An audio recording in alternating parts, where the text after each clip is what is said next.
Dear friends, welcome to Ingrolit English Grammar and Literature. ఈ వీడియోలో నేను ప్రీవియస్ క్వశ్చన్ పేపర్స్లోని ఒక 30 ఎంసీక్యూస్ని మీకోసం తీసుకురావడం జరిగింది. ఈ ఎంసీక్యూస్ అన్నీ కూడా మీకు ఫర్దర్గా మీరు రాయబోయేటువంటి ఎగ్జామ్స్కి చక్కగా ఉపయోగపడతాయి కాబట్టి ప్రతి ఎంసీక్యూని కూడా జాగ్రత్తగా గమనించండి. ఏ విధంగా క్వశ్చన్ ఫామ్ అవుతుందో కూడా అర్థం చేసుకోండి. అలా అర్థం చేసుకుంటూ అనలైజ్ చేసుకుంటూ ఆన్సర్స్ చేసేదానికి ట్రై చేయండి. Okay, let's start this video. Choose the literary work done by EM forester. EM forester గారి చేత రాయబడినటువంటి లిటరరీ వర్క్ ఏది అనేసి అడిగారు ఇక్కడ. అది a passage to India. Next, death of a salesman was a drama written by Arthur Miller. అలాగే Uriconium an ode, it was the literary work of Wilfred Owen. The Landlord was written by Henry David Thoreau. Next మనం చూస్తే ఇక్కడి నుంచి మనకి literature కానీ ఇంకా grammar, vocabulary, methodology ఇలాంటివన్నీ కూడా ఇక్కడి నుంచి మనకి రావడం జరుగుతుంది. So you should be more attentive than before. ఓకేనా? ఎందుకంటే ఇక్కడ నుంచి ఇంపార్టెంట్ ఎంసీక్యూస్ అనేటువంటివి స్టార్ట్ అవుతాయి. The essay that is to explain a subject or interpret a concept is. అంటే ఒక ఎస్సే అనేటువంటిది ఒక సబ్జెక్ట్ని లేదా ఇంటర్ప్రిట్ చేసేదానికి, ఎక్స్ప్లెయిన్ చేసేదానికి ఉపయోగిస్తే ఒక కాన్సెప్ట్ని, దాన్ని మనం అన్ ఎక్స్పోజిటరీ ఎస్సే అనేసి అంటాం. Choose the correct complimentary close for a personal letter. Personal లెటర్కి ఒక కరెక్ట్ అయినటువంటి కాంప్లిమెంటరీ క్లోజ్ ఏది? టు యాన్ ఇంటిమేట్ ఫ్రెండ్, అంటే మనకి చాలా క్లోజ్ ఫ్రెండ్ అనమాట. యువర్స్ అఫెక్షనేట్లీ, యువర్స్ అఫెక్షనేట్లీ అనేటువంటిది కరెక్ట్ అనమాట.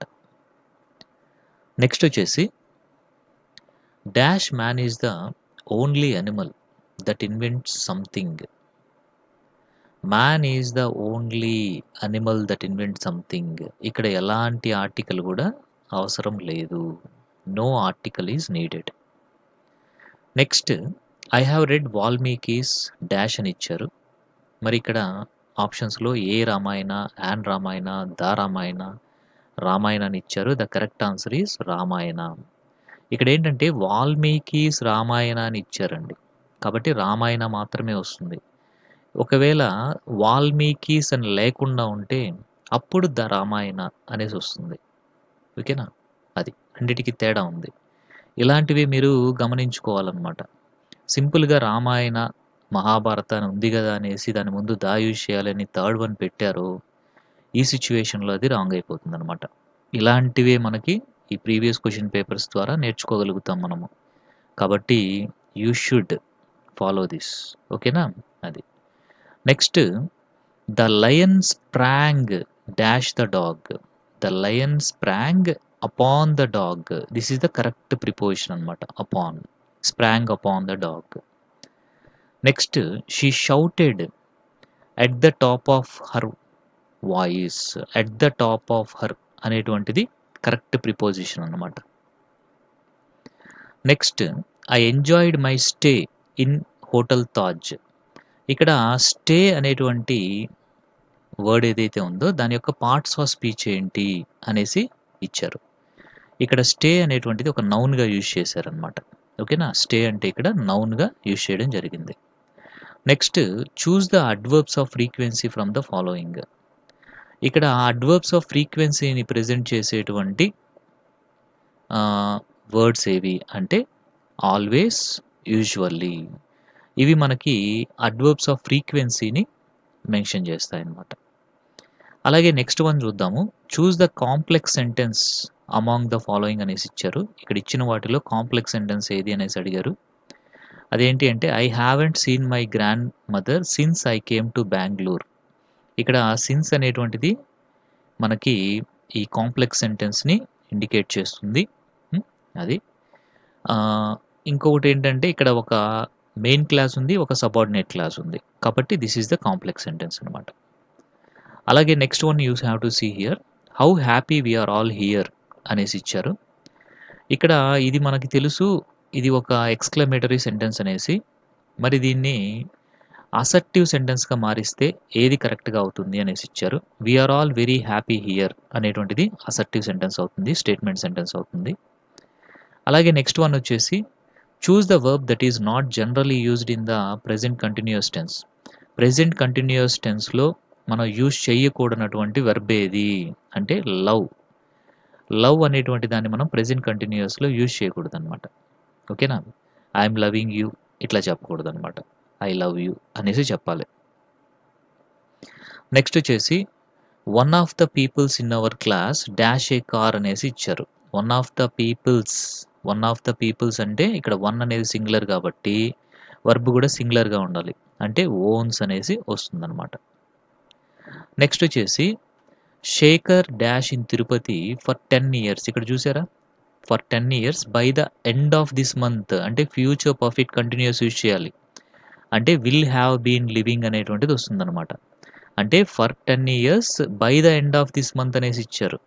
కాబట్టి future perfect continuous tense. Next identify the word with 4 syllables. 4 syllables ఉన్నటువంటి వర్డ్ ఏది అనేసి ఇచ్చారు ఇక్కడ. ఇక్కడ మీరు గమనిస్తే ఫండమెంటల్. సో ఫండమెంటల్ అనేటువంటిది 4 సిలబుల్స్ కలిగి ఉంది. మిగతావైతే 4 సిలబుల్స్‌ని కలిగి లేవు. Next choose the word that has the sound ఆ. ఈ సౌండ్ ఏంటి? ఆ అనే సౌండ్ అనమాట.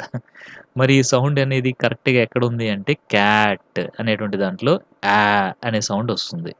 అది. నెక్స్ట్ వచ్చేసి choose the word in which the letter G అనేది సైలెంట్‌గా ఎక్కడుంది? అంటే ఈ జి అనేటువంటి ఆల్ఫాబెట్ లెటర్ ఎక్కడ సైలెంట్‌గా ఉంది అనేసి ఇచ్చారు. రెయిన్ అనేటువంటి దాంట్లో ఈ జి అనేది సైలెంట్‌గా ఉందనమాట. మిగతా అన్నిట్లో ప్రొనౌన్స్ అవుతుంది. అగైన్‌లో ప్రొనౌన్స్ అవుతుంది. టుగెదర్‌లో గాగా, గోస్ట్‌లో గాగా ఇలాగ ప్రొనౌన్స్ అవుతుంది. బట్ రెయిన్ అనేటువంటి దాంట్లో మాత్రం జి అనేది సైలెంట్‌గా ఉందనమాట. నెక్స్ట్ చూడండి ఇక్కడ స్కిన్నర్ ఎవరు అంటే he is a behavioural psychologist. Next the full form of NCTE. NCTE యొక్క ఫుల్ ఫార్మ్ ఏంటి అంటే national council for teacher education. గుర్తుపెట్టుకోవాలి ఇట్లాంటివి. అలాగే next in the word gun అనేటువంటి దాంట్లో ఈ గ అనేటువంటి సౌండ్ ఏదైతే ఉందో ఇది a voiced velar and plosive sound అనమాట. గ అనేటువంటిది it is a voiced velar and plosive sound. Next identify the activity that is not used for developing listening skills. Listening skills develop చేసే దానికోసము యూజ్ చెయ్యనటువంటి యాక్టివిటీ ఏది అనేసి ఇచ్చారు. Silent reading by the learners. సైలెంట్‌గా చదువుతుంటే ఇంకా లిజనింగ్ ఎలా జరుగుతుంది? కాబట్టి ఇదనమాట.